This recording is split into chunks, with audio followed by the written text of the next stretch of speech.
հավատաց մեր տված լուրին, Տիրոջ բազուկը, որուն հայտնվեցավ, քանզի անիկա անոր առջև մատաղատունկի պես ու ծարավոտ երկրին ելլող արմատի պես բուսավ, նա կերպարանք կամ վայելչություն չուներ, որպեսի նրան նայեինք, ոչ էլ այնպիսի երևույթ, որպեսի անկե աղորժեինք,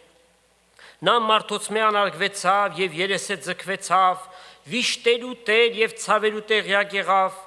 անկե երես դարձնելու մարդու պես եղավ, անարգվեցավ ու նրան չհարգեցինք, չգնահատեցինք, այսինքն իրավստե անիկա մեր ցավերը վերցրեց ու մեր վիշտերը իր վրա առավ, մենք զանիկա վիրավորված, Աստծմե զարնված ու չարիքի հանդիպած սեփեցինք, բայց նա մեր մեղքերի համար վիրավորվեցավ, այսինքն մահ կրեց, և մեր անօրությունների համար ծեծվեցավ, մեր խաղաղության պատիժը նրա վրա եղավ և նրա վերքերով մենք բժշկվեցինք,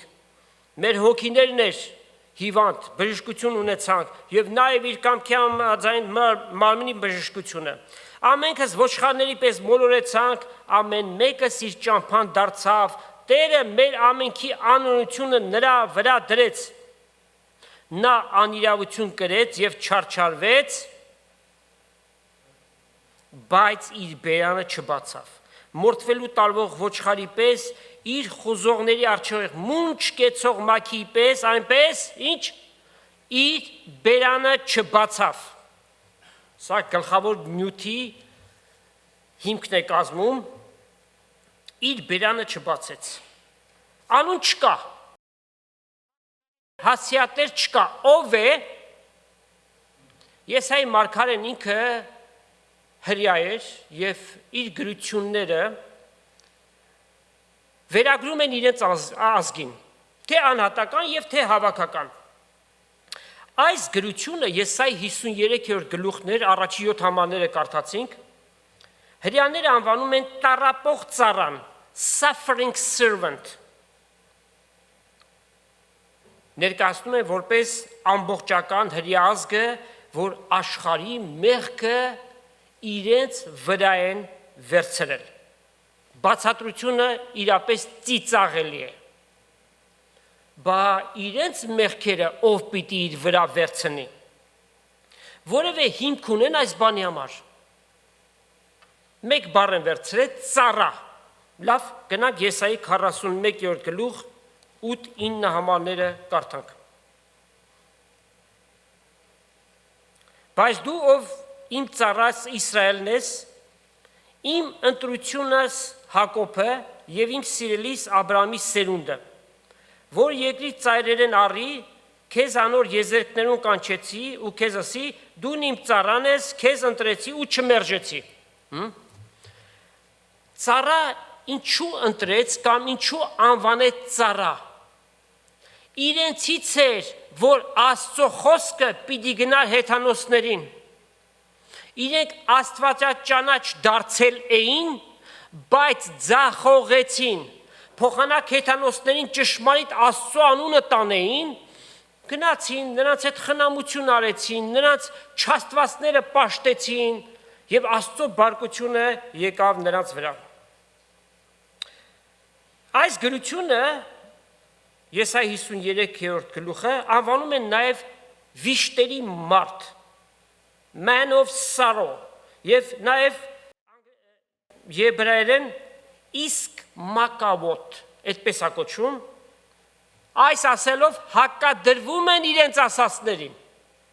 ասում են, չէ, որ հավաքականորեն դա մենք ենք, իսկ այստեղ ներկայացված է որպես անհատ, մեկ այլ բնորոշում են տալիս, humble submission, խոնար հնազանդություն, ամբողջ 53-րդ գլխում որևէ հավաքական կամ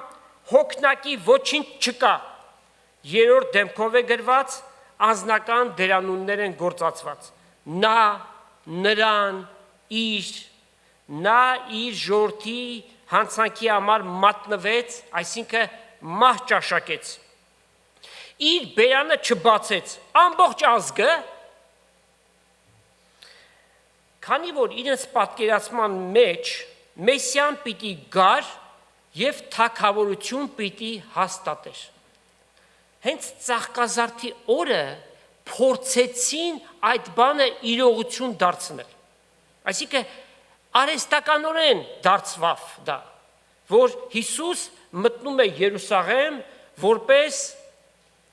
հաղթական թագավոր, բայց թագավորությունը չհաստատվեց։ Եսայի 53-րդ գլուխը իրենց անելանելի վիճակի մեջ է դնում։ Հետևաբար մի բացատրություն պիտի տան նշված բացատրությունները ուրեմն։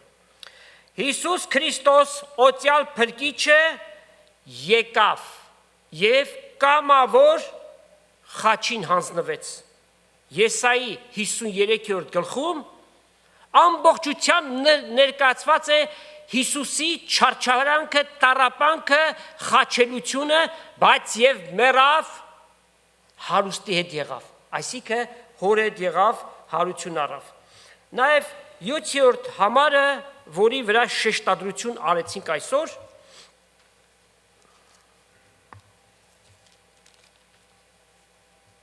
նա անիրավություն կրեց եւ չարչարվեց, բայց իր բերանը չբացավ, մորթվելու տարվող ոչխարի պես իր բերանը չբացեց։ Հովանու 19-րդ գլուխ 9 համարը կարդում ենք գրված է. Պիղատոսը մտնելով պալատ Հիսուսին ասաց. որտեղից ես դու, բայց Հիսուս պատասխան չտվեց նրան։ Մեկը ուրիշ հարցում ասաց,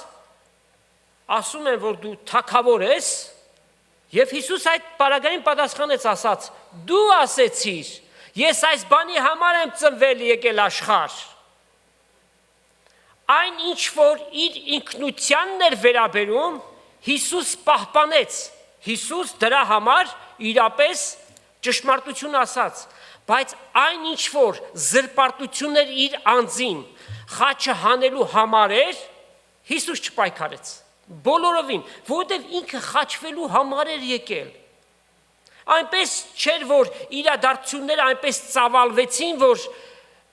մի վիճակ եղավ, որ Հիսուսին պիտի խաչեին, եւ ինքն էլ անզոր գտնվեց այդ պարագայի մեջ։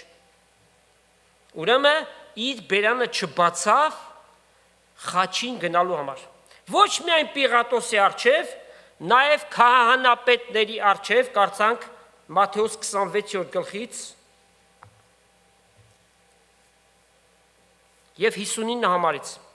քահանապետներն ու ծերերը եւ բոլոր ժողովը Հիսուսի դեմ սուտ վկայություն կփնտրեին, որպեսզի նրան մերցնեն,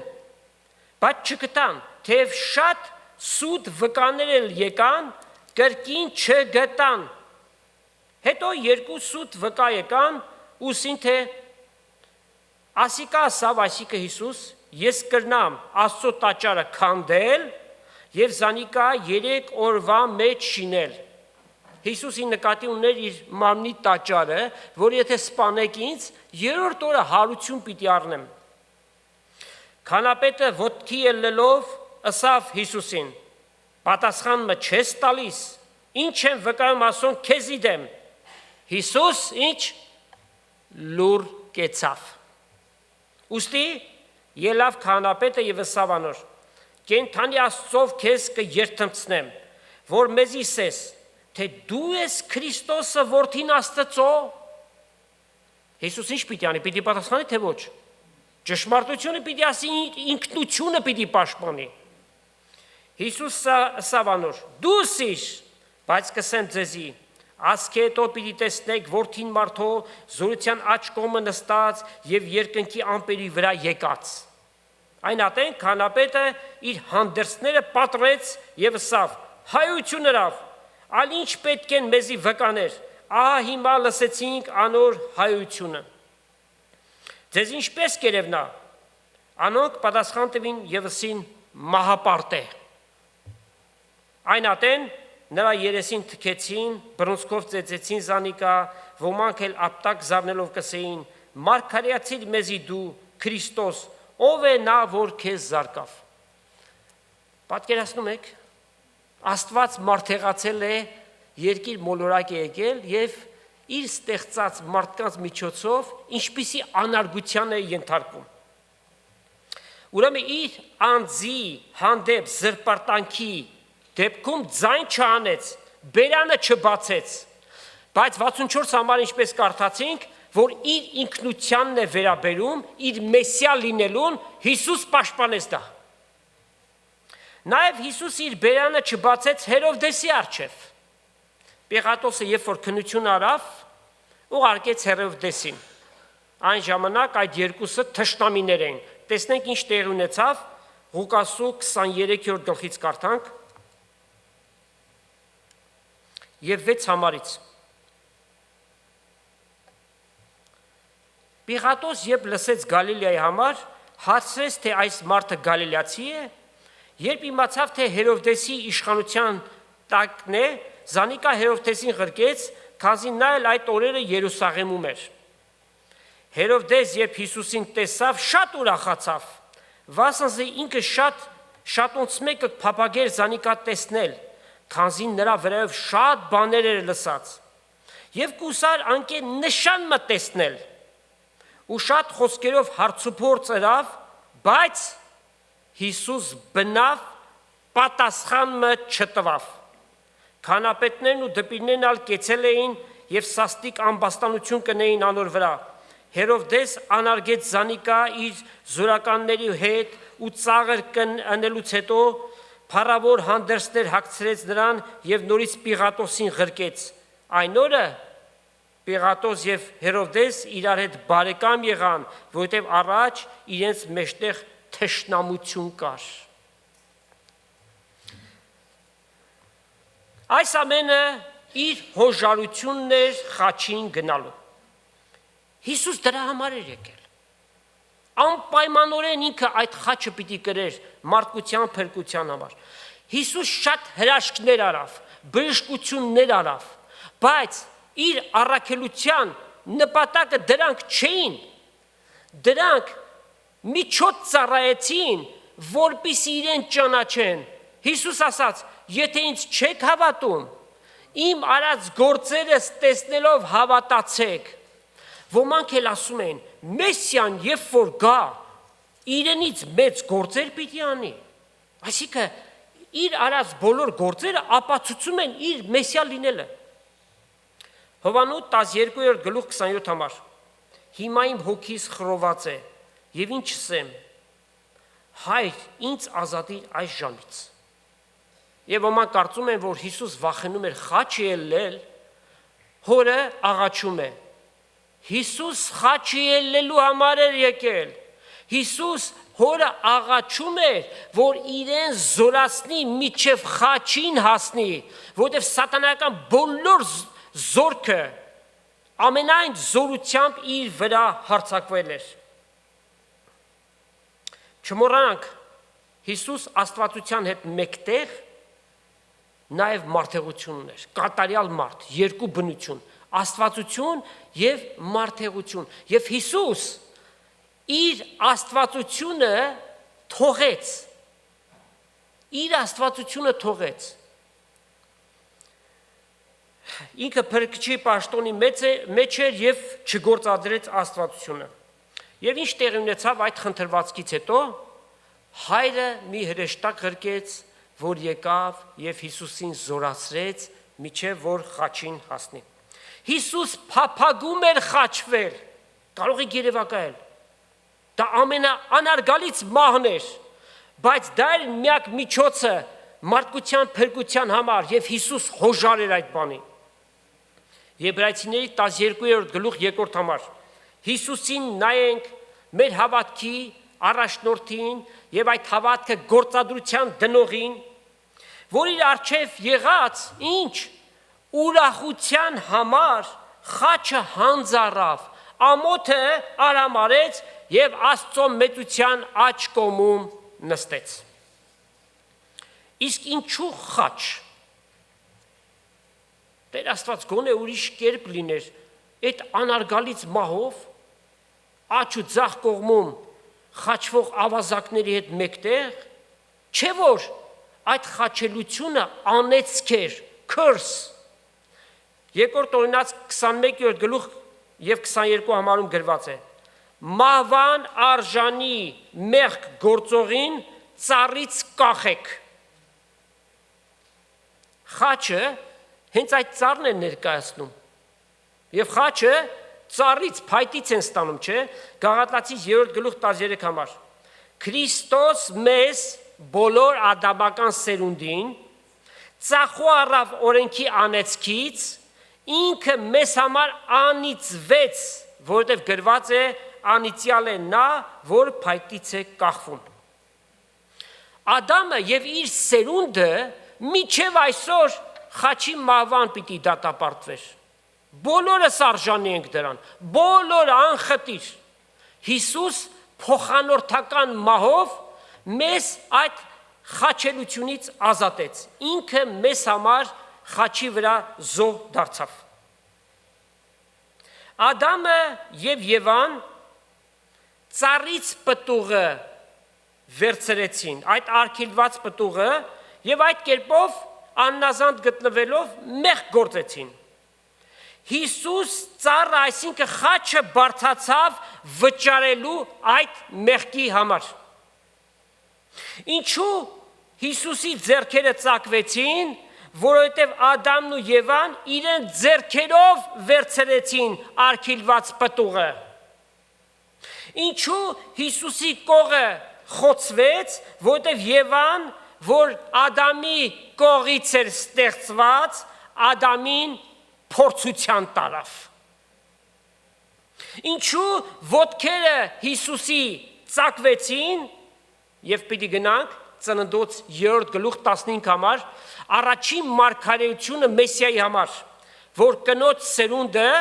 սատանայի գլուխը պիտի ջախջախի։ Սատանան այդ ոտքերը խաչին գամեց։ Միգուցե մտածեց, որ այլևս չի լինելու այդ ոտքերը, որ իր գլուխը ջախջախի։ Բայց այդ գամված ոտքերը խաչի վրա չմնացին, Հիսուս երրորդ օրը մեռելներից հարություն առավ։ Մարդկության մեղքը վերցնելով իր վրա եւ իր հրաշափար հարությամբ Հիսուս սատանայի գլուխը ջախջախեց։ Եվ այն մահվան վախը, որով սատանան համայն մարդկությանը բոլոր սերունդներին վախեցրել է, պիտի մեռնես, սա է կյանքը եւ վերջ։ Եբրայեցիս 2:14 համար։ Հիսուս իր մահով փչացրեց նրան, այդ փչացածին, սատանային։ Գլուխը ջախջախեց, որ մահվան իշխանությունը ուներ, այսինքն սատանան։ Ինչու Հիսուսի գլխին փշե պսակ դրվեց։ Որտեւ Աստված երբ որ երկիր մոլորակ անիծեց, ասավ փուշ ու տատասկ թող բուսցնե։ Եվ այդ փշով էլ հենց այդ պսակը սարքեցին եւ Հիսուսի գլխին դրեցին։ Հիսուս ամբողջ անեծքի իր վրա վերցրեց, թե մարդկության, թե բնության, երկիր մոլորակի վրա եղող բոլոր անեծքը իր վրա վերցրեց։ Եվ Հիսուսին հավատացողը եւ հետևողը ամեն անեծքից ազատագրված է։ Չհամարձակվի մեկը վերստին ծնված Աստծո որդի դարձած մեկին ասի դու անեծքի տակ ես կամ այս անեծքները քո վրա կա։ Հիսուսով հավատացյալը բոլոր անեծքներից ազատագրված է։ Անկամ եթե հիվանդ ես եւ մահիճիդ մեջ ես ու երկար տարիներ չես բժշկվում, քո վրա անեծք չկա։ Հիսուսով ամեն անեծք վերցված է քո վրայից։ Եթե կյանքիդ մեջ շատ ձախողություններ ունես, որը մեկը չասի, որ սա անեծքի արդյունք է, Հիսուսով դու օրհնված ես, քո վրա անեծք չկա։ Բայց անեծք կա, գիտեք ում վրա։ Ովքեր Հիսուս Քրիստոսին չունեն, որպես Տեր եւ Փրկիչ, անգամ իրենց կյանքի շռայլության մեջ, լավ առողջության մեջ նրանք անեծքի տակ են, որովհետեւ Աստված այն օրը, երբ որ մեր նախածնողները մեղք գործեցին, Աստված երկիր մոլորակը եւ մարդկությանը անիծեց։ Լուծումը միայն Հիսուս Քրիստոսը եղավ, նրանով կա միայն ազատագրություն։ Եվ աստվածային օրհնությունները երկրավոր բարիքներով կամ ունեցվածքով չի չափվում։ Մեծագույն օրհնությունը, որ Աստված տալիս է մարտարարածին, դա հավիտենական կյանքն է։ Հիսուս Քրիստոսի հետ միացին։ Հիսուս իր բերանը չբացեց մորթվելու տարվող գառնուկի պես։ Գառնուկը ամենախոնար կենդանին է։ Իր մորթվողի առջև մունջ կեցած է, վեր է նայում և հանձնվում է։ Հիսուս որպես Աստծո գառը հանձնվեց մեզ համար, իր բերանը չբացեց։ Հիսուս չդիմադրեց, իր դատը չպաշտպանեց, քանի որ անարդար դատավարություն եղավ, այլ իր դատը հանձնեց հորը։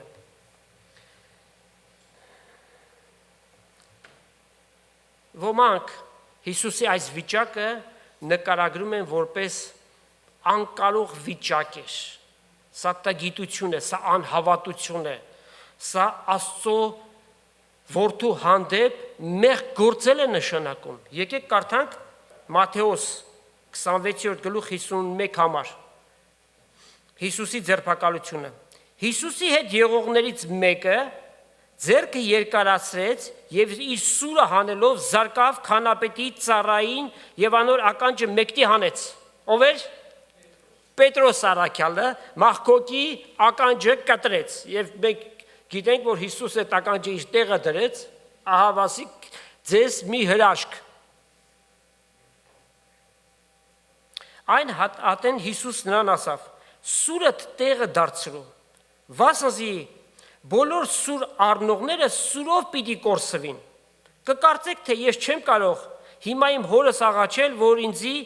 հասցնե 12 գնդից ավելի հրեշտակներ, այսինքն լեգիոններ։ Բայց ինչպես պիտի կատարվի գրվածները, թե պետք է այսպես լինեին։ Եսայի 53-րդ գլուխը 700 տարի հետո տեղի ունեցող իրադարձությունների մասին է։ Գառան,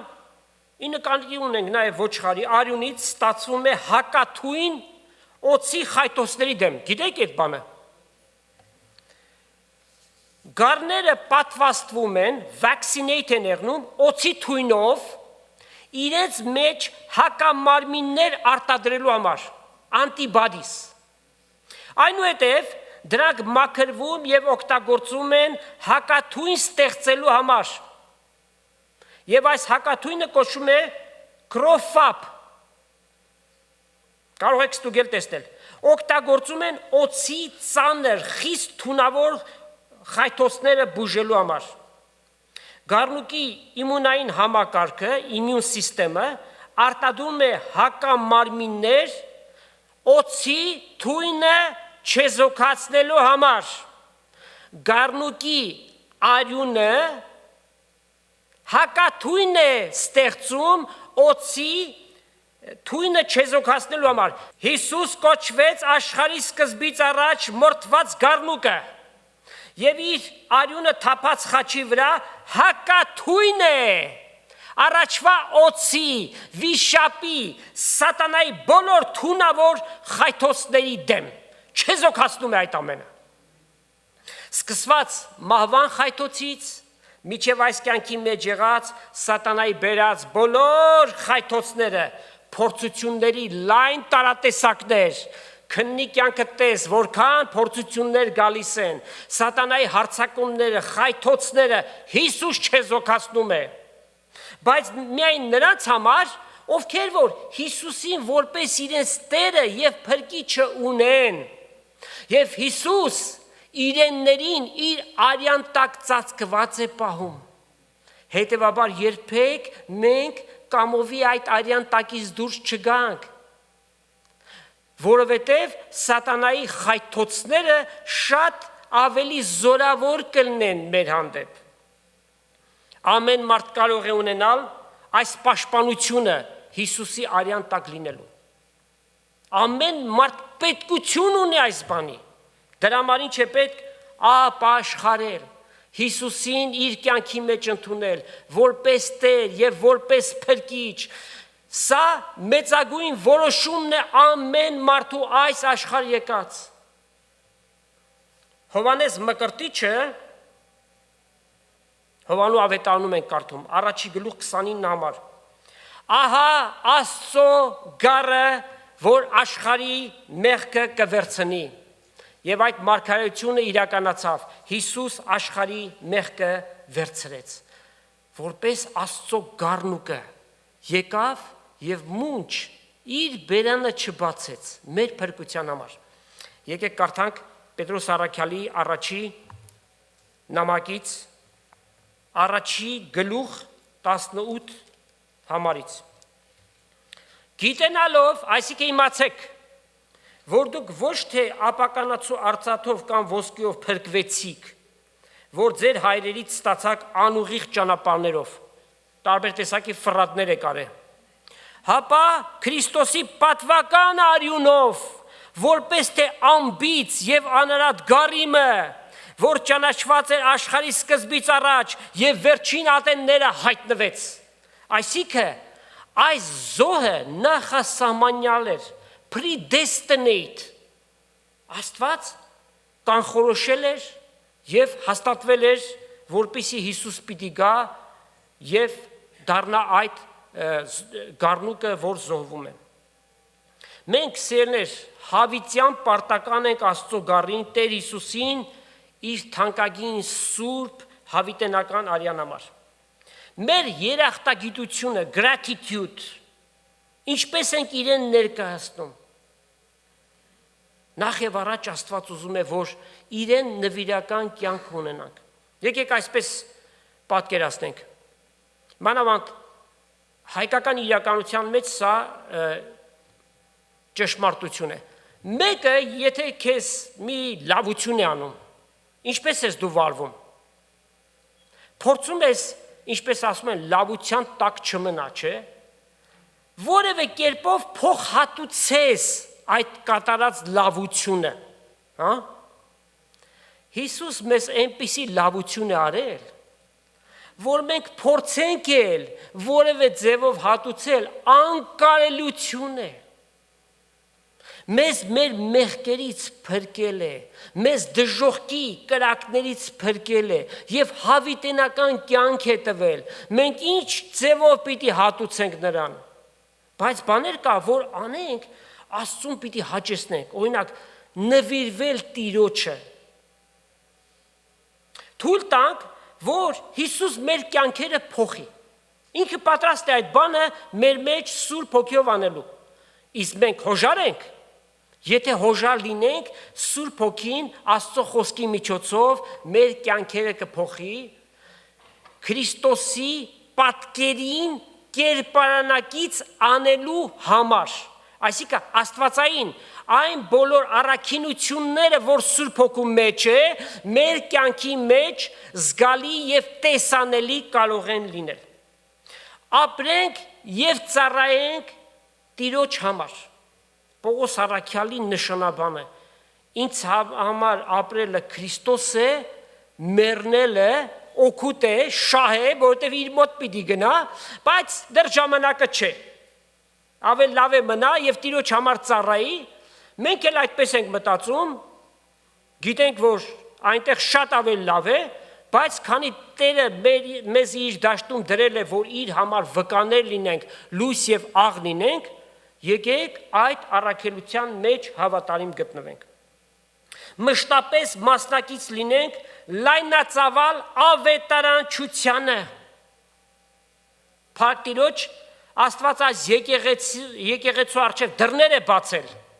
եւ մեր լավագույնը առատությամբ եւ հոժարությամբ բերենք այդ գործի համար։ Քանզի այս կերպով Քրիստոսի մարմնի եկեղեցու թիվը պիտի լրանա։ Հավատքը լսելով է եւ լսելն էլ Աստծո խոսքով։ Եվ նաեւ, ինչպես մարգարեությունն է ասում, Աստված է խոսում, իմ խոսքս ինձ պարապի պիտի չդառնա։ Ոմանց փրկության համար պիտի ծառայի, ոմանց համար էլ որպես վկայություն պիտի լինի ջերմակ աթոռի առջև։ Աստված այդ կերպով է զանազանությունը դնում իրենները եւ նրանք ովքեր որ իրեն մերժում են։ Աստծո թագավորության մեջ ամենակարևոր բանը որն է։ Պաշտամունք, worship։ Երբեք մենք մեր կիրակնորյա հավաքույթներ այստեղ չենք ներկայացնում եկեղեցու ծառայություն։ Ծառայողները իրենց գործ անում են, բայց մենք հավաքվում ենք պաշտամունքի։ Եվ սա Տիրոջ առջև պատվական մի բան է։ Տերը իր սրբազան խոսքում մեզ տալիս է պատկերներ, պատկերացում կազմելու Աստծո թագավորության մեջ։ Կարդանք Հայտնության 5-րդ գլխից եւ 6 համարից։ Դուք միայն հաշվեք, թե այստեղ քանի անգամ է գրված գառնուկ, եւ գառնուկը Տեր Հիսուս Քրիստոսն է։ Տեսա թե աթոռի եւ 4 կենդանիներու մեջտեղ ու երեսներու մեջտեղ կանգնած գառնուկը, որպես թե մորթված, որ 7 եղջյուր եւ 7 աչքուներ, որոնք Աստծո 7 հոգիներն են։ Եվ գնացեք կարդացեք Եսայի 11-րդ գլուխ 2-րդ համար, կամ լսեք այն քարոզախոսությունը, որ ունենք։ Որ բոլոր երկիր կղրկվի։ Անիկա եկավ եւ աթոռի վրա նստողի այդ ձեռքեն գիրք առավ, եւ գիրք առավ 4 կենդանիներն ու 24 երեսները գառնուկի առջև ընկան եւ ամենքն էլ քնաներ ունեին եւ ոսկե խնկամաններ խունկով լեցուն, որ սուրբերի աղոթքներն են։ Նոր երգ կերկեին ասելով. արժանի ես դու այդ գիրք առնելու եւ նրա կնիկները քանդելու, վասնզի մորթվեցար եւ քո արյունովդ մեզ ծախուարիր, Աստծո համար ամեն ցեղից, ամեն լեզվից ու ժողովրդից եւ ազգից, եւ մեզ մեր Աստծուն թագավորներ եւ քահանաներ արեցիր, որպեսի երկրի վրա թագավորենք, այսինքն ներկայացնում է գալիք հազարամյա թագավորությունը։ Եվ նայեցա, նաեւ շատ հրեշտակներ, որոնց ձայնը լսեցի, որոնք աթոռի եւ կենդանիներու եւ երեսներու բոլորտիկն էին, եւ անոնց թիվն էր բյուրավոր եւ հազարավոր, որոնք մեծ ձայնով կասեին. այդ մորթված գառնուկը արժանի է զորության եւ հարստության, իմաստության, կարողության եւ պատիվ ու փառք եւ օրհնության։ Այդ ամենը պիտի առնի, որովհետեւ ինքն է միայն արժանի դրան։ Բոլոր արարածները, որ երկնքի մեջ ու երկրի վրա եւ երկրի տակ եւ ծովու մեջ եւ ամեն ինչ որ անոնց մեջ կա, լսեցի որ կսեին. աթոռի վրա նստողին ու գառնուկին օրհնություն եւ պատի եւ փառք եւ զորություն հավիտյանս հավիտենից եւ մենք էլ ասում ենք ամեն։ Բայց մենք չպիտի սպասենք, որ երկինք հասնենք նոր այդ փառաբանություն անենք։ Այն սկսում է այստեղից։ Մեր ամեն հավաքույթը պիտի լինի պաշտամունք, փառաբանություն։ Ամեն փառքը, պատիվը, զորությունը, կարողությունը մեր Տեր Աստծուն կվայելե եւ նրա բոլոր առաքինությունները պիտի հռչակենք, որ մեզ խավարից իր սքանչելի լույսին կանչեց, օրհնյալ է իր մեծ անունը։ Պաշտամունքը ամեն ճշմարիտ հավատացյալի կյանքի անբաժանելի մասը պիտի լինի։ Մեկ այլ պատկեր եւ այն ինչ որ կարդում ենք, սրանք այլաբանական պատկերներ չեն, ալեգորիա չէ, կամ խորհրդանշական, սիմվոլիկ պատկերներ չեն, սրանք իրողություն են, որ Տերը ներկայացնում է մեզ երկնքից։ Մեծ նեղության շրջանին, Great Tribulation period, մանավանդ երկրորդ մասում, վերջի 3.5 տարին, ոմանք պիտի հասկանան ների կեղծ լինելը։ Նա որպես Քրիստոս պիտի ներկայանա, բայց ոմանք պիտի արթնանան եւ պիտի տեսնեն սա Քրիստոսը չէ, Սա սատանայի որդին է, ներն է, եւ պիտի մերժեն ների կնիկ ընդունելը, պիտի հակադարձեն եւ դրա համար նրանք պիտի սպանվեն, որ ճանաչեցին իրական Քրիստոսին, Հիսուս Քրիստոս որպես Տեր եւ Փրկիչ եւ մերժեցին կեղծին, դրա համար պիտի սպանվեն եւ հարություն առնելով երկինք պիտի գնան։ Մի պարբերություն եկեք կարդանք Հայտնության 7-րդ գլխից եւ ի նկատի ունենանք Հայտնության 6-րդ գլխից մինչեւ 18-րդ գլուխները միմիայն վերաբերում են մեծ նեղության շրջանին։ Երբևէ չփորձենք այնտեղից մի բան վերցնել եւ ներկա մեր իրողությանը հարմարեցնենք։ Այդ կնիկները, սկավառակները, որ կա, երբեք մեր օրերում չպիտի լինի, այլ մեծ նեղության շրջանին։ Հիմա կարդում ենք Հայտնություն 7-րդ գլուխ 9 համարից։ Ուրեմն ի նկատի ունենանք։ Երկրի վրա նեղության շրջանն է սկսած, ները իր տարերքի մեջ է, մարդկանց իրեն է ենթարկացնում, սպանում է, բայց Աստծո եկեղեցին գտնվում է երկնքում։ Քրիստոսի եւ հարսի կոչունքն է, հարսանյաց հանդեսը։ Հայտնություն 7-րդ գլուխ 9 համարից։ Դրանից հետո տեսա մեծ բազմություն, որ մեկը չէր կարող համրել, բոլոր ազգերից, ցեղերից, ժողովուրդներից եւ լեզուներից, որոնք աթոռի առջև եւ գառնուկի առջև կանգնած էին, ճերմակ հանդերձներ հագած եւ ձեռքերին արմավենիներ բռնած եւ մեծաձայն կաղակ էին եսելով։ Փրկությունը մեր Աստծուն է, որ աթոռի վրա է եւ նստած, ու գառնուկին, ու բոլոր հրեշտակները, որ աթոռի եւ երեսներու եւ 4 կենդաններու բոլորտիքը կեցած էին, իրենց երեսների վրա աթոռի առջև ընկան եւ Աստծուն երկրպագություն ըրեցին ասելով.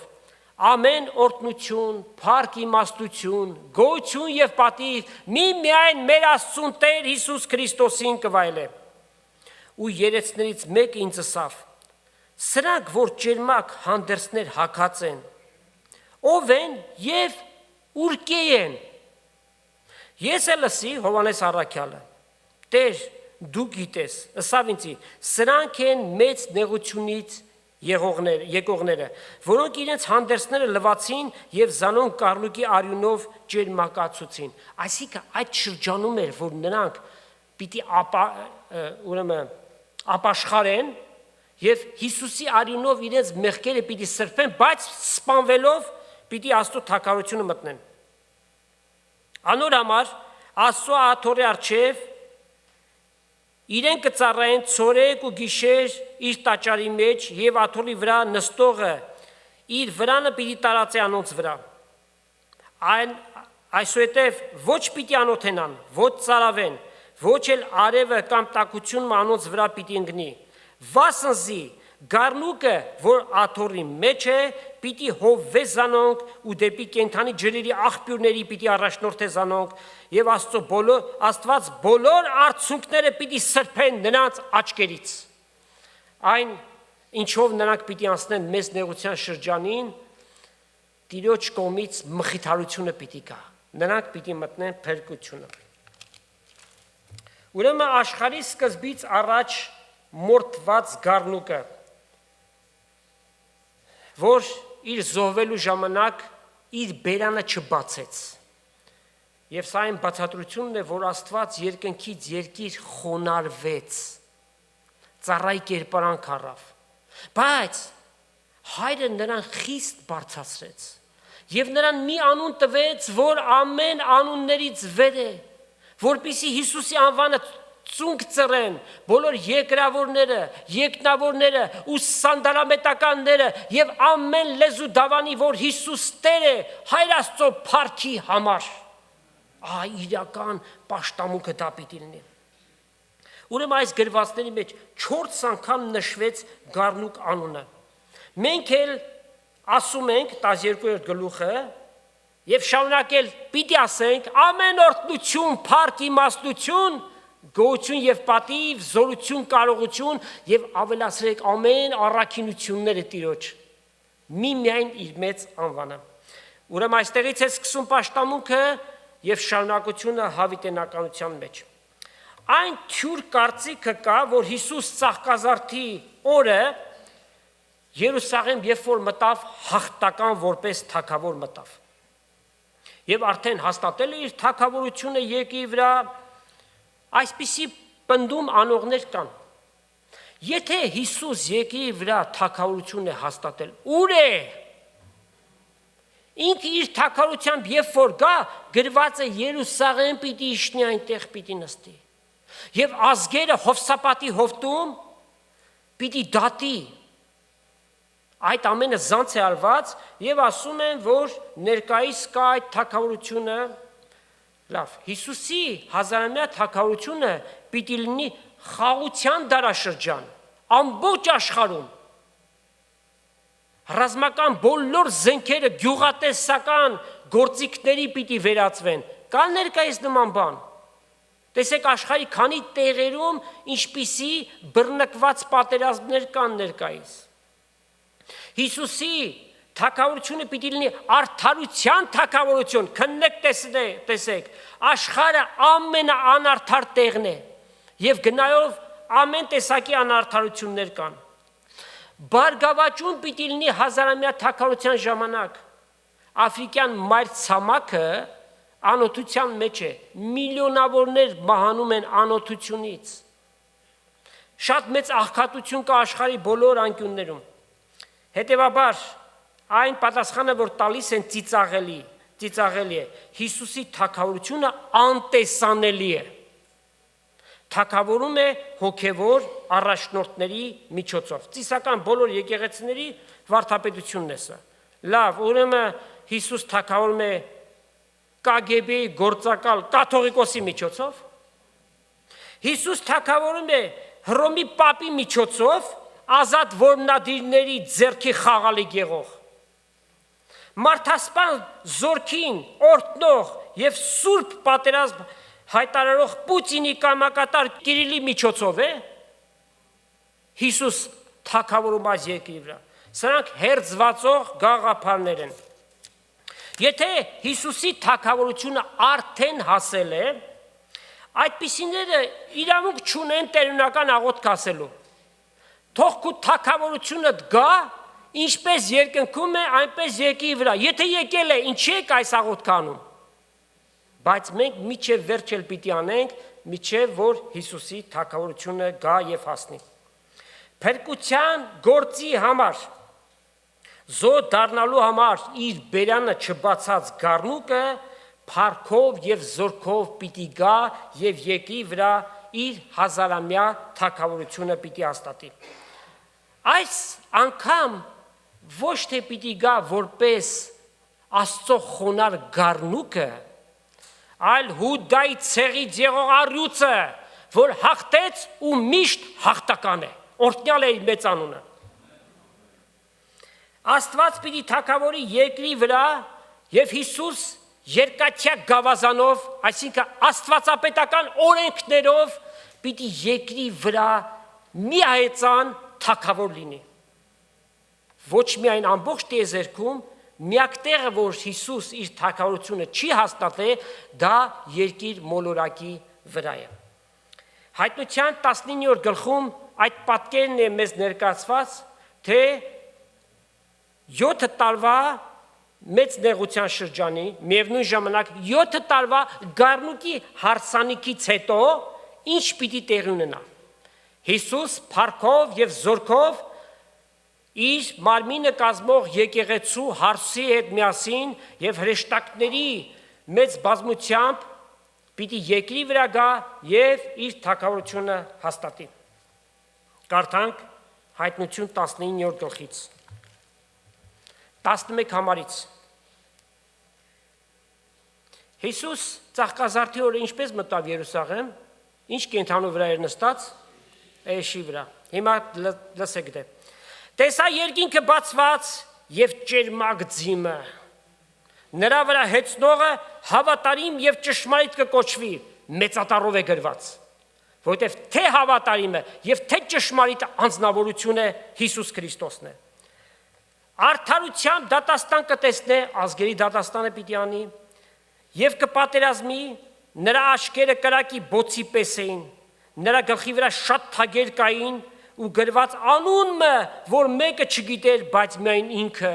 հետո մենք կիմանանք դա։ Արյունով ներկված հանդերձը հագած էր, սա արդեն դատաստանի արդյունքն է։ Նրա անունը բանը Աստծո էր, սկզբեն էր բանը, եւ բանը Աստծո մոտ էր, եւ բանը Աստված էր։ Երկնքի մեջ եղող զորքերը նրա ետևից կերտային ջերմակ ձերով, ջերմակ եւ մաքուր բեհեզներ հագած։ Բեհեզները ջերմակին չեն ներկայացնում Քրիստոսի արդարությունը։ Նրա բերանից սրած սուր մկելներ, որպեսզի դրանով ազգերին զարնե, եւ ինքը երկաթյա գավազանով պիտի հովեզանոնք եւ ամենակալ Աստծո սաստիկ բարկության գինի հնձանը ինքը պիտի կողե։ Այսինքն նրանք, ովքեր որ հազարամյա չեն մտնելու։ Եվ իր պատմուճանի վրա եւ իր ազդրի վրա գրված գիրմ ուներ. թագավոր թագավորած եւ տեր տերած, օրհնյալ է այդ Աստվածը, որին մենք պաշտում ենք։ Ամենայն նվիրումով պաշտենք։ Ինքը մեր կյանքի նպատակն է։ Օրհնյալ է իր մեծ անունը։ Հիմա հարցումը հետևյալն է. Սելի հայորդի, դու այդ ջերմակ բեհեզը ունես, որ Քրիստոսի արդարությունն է։ Այն ձեռք է բերվում միայն հավատքով։ Երբ որ Հիսուսին հրավիրում ես քո կյանքիդ մեջ, երբ որ նրան խոստովանում ես քո մեղքերդ, եւ նրան դավանում ես որպես Տեր եւ Փրկիչ, ամենայն անկեղծությամբ արա այդ բանը, եւ Հիսուս քեզ կայցելի, իր հոգիով կգա քո մեջդ։ Երբ լսեցինք ճշմարտության խոսքը, մեր փրկության ավետարանը, որի հետևանքին եղավ, խոստացյալ Սուրբ Հոգիով կնքվեցինք, որ մեր ժառանգորդ լինելու գրավականն է։ Ուրախանանք եւ ցնծանք սելի եղբայրներ եւ քույրեր, որովհետեւ ամեն բանի վաղճանը մոտեցած է, Տիրոջ գալուստն էլ շատ մոտ է։ Իսկ նրանք, ովքեր որ այդ ջերմակ բեզը, այդ հանդերձը չունեն, թող մեկ վարքյան շուտ ապաշխարեն, իրենց մեղքերը խոստովանեն Տիրոջը եւ իրենք էլ այդ փրկությունը գտնեն։ Աստված թող ամեն մեկ հայորդու այս իմաստությունը տա, որ այդ որոշումը կատարեն։ Օրհնյալ է Տերը իր խոսքը, Տերը մեծապես օրհնի ձեզանից ամեն մեկին սիրելի եղբայրներ եւ քույրեր, Տեր Հիսուս Քրիստոսի շնորհքը, Հայր Աստծո սերը եւ Սուրբ Հոգու հաղորդությունը Աստծո ժողովրդի հետ լինի, ամեն։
Say